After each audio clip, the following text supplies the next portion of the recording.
waxaan salaamayaa dhammaan shacbiga reer Somaliland meel kasta ay joogaan walaalayaal waxaynu ka wada shaqeynay dhamaanteen hadaynu nahay shacbiga reer Somaliland in dalka ay nooga qabsoonto diiwaan gelinta codbixiyaasha kadibna aynu helo doorasho xor ah oo xalaal ah taasaynu bilownay 2013 waxayaan daro ah inaanay noo qabsoomin doorasho xor ah oo xalaal ah 13 November 2017 dhacdooyinka soo qaadan doona waxa kamid ah in la xilxilay mas'uuliyiin iyo taageerayaal tiro badan oo xisbiga wadani ka tirsan intii ka dambeysay 13 November iyo maalintii doorashadu socotay qaar kamidna guryahooda loogu daatay goor habeenimo arintaasi waa arrin aan la aqbali karin oo la qaadan karin arintaasi waxay abuuri kartaa xaalad amniga wax u dhinta sidaa darteed waxaan soo jeedinayaa in muwaadiniintaas si degdeg ah xorriyadoodii oo taama loogu soo celiyo walaalayaal doorashada madaxtooyada ee Jamhuuriyadda Somaliland ee noo qabsoontay 13 November waxa ku gadaaman madmadow fara badan kaasoo dhaliyay musuqmaasuq iyo ku shubasho baahsan oo ka dhacday dhammaan degmo doorashooyinka Somaliland waxaana tusaale soo qaadan karnaa dhacdooyinka maalintii doorashada waxa ilaaliyayaasha ama goobjoogayaasha xisbiga wadani soo gudbiyeen 1200 oo dhacdo oo isugu jiray dib loo geystay iyo hadidaad ama gacan ka hadal iyo khaladaad ku saabsan hab socodka doorashada waxaad ogtihiin in xataa horjoogayaasha caalamiga ah ay qireen in caruur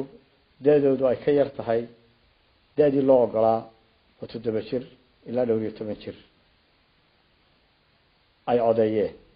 waxaad la socotaan in komishanka doorashooyinka qirtay in buugaagti qaar ka mid ah ay ka baxeen faraha komishanka suuqana laga soo helay arintaas oo fooximo weyn ku ahayd doorashada guud ahaan waxa kale oo la helay sanaadiiq badan oo tirada ku jirta ay ka badan tahay tii loogu talagalay inay ka codeeyaan waxa kale oo dhacday doorashadan inay suurto gashay in dad geeriyooday Ilaahay u naxariistay ay codeeyeen waxaan shacbiga reer Somaliland iyo taageerayaasha xisbiga wadaniba u xaqiijinaynaa una sheegaynaa inaan aqbali doonin xaq darro iyo wax sharciga baalmarsan hase yeeshee waxaan ku wargelinaynaa taageerayaasha xisbiga wadani inaan xaqiijinta helitaanka xuquuqdooda u mari doono dariiq silmi ah oo nabadeed walaalayaal saad ka warqabtaan waxa dhacay dib weyn doorashada kadib waxa daatay dhiig muwaadiniin aan hubaysnayn oo waxay galabsadeen jirin ayaa geeriyooday waxa cusbitaalada Hargeysa iyo Burco jiifa dad dhaawac halis uu soo gaaray dadka aan indhahayga ku arkay waxa kamid ahaa inan yar oo 13 jir ah oo feeraha rasaas kaga jirto waxa kamid ahaa inan yar oo 16 jir ah oo sida loo sheegay dhuxul u doonaysay reerkooda Ilaahay u naxariistay dadka Hargeysa ku geeriyooday waxa kamid ahaa hooyo meherad yar haysatay oo markaa ka soo rawaxday oo gurigeeda ku socota taasi waxayna tusaysaa in rasaas aan loo miidaan yeelin shacbiga loo adeegsaday arinta mas'uuliyadeeda waxaanu saaraynaa xukuumadda waxaanu uga digaynaa ciidamada ammaanka ee shacbiga u adeegsadaan rasaas dad aan hubaysnayn si aan dib u soo gaarin shacbiga ay ka mas'uul yihiin amaankooda walaalayaal maanta uma baahnin in dhiig dambe daato uma baahnin xaalad amni darro ah inay abuuranto uma baahnin in walaalnimada iyo midnimada shacbiga Somaliland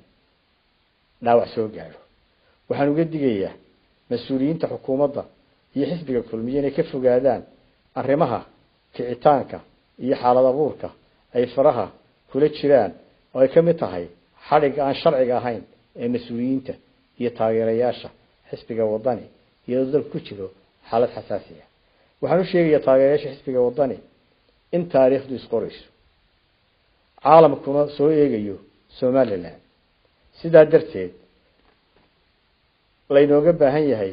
degenaanshiyo iyo inaan wax ka baranno wixii dhacay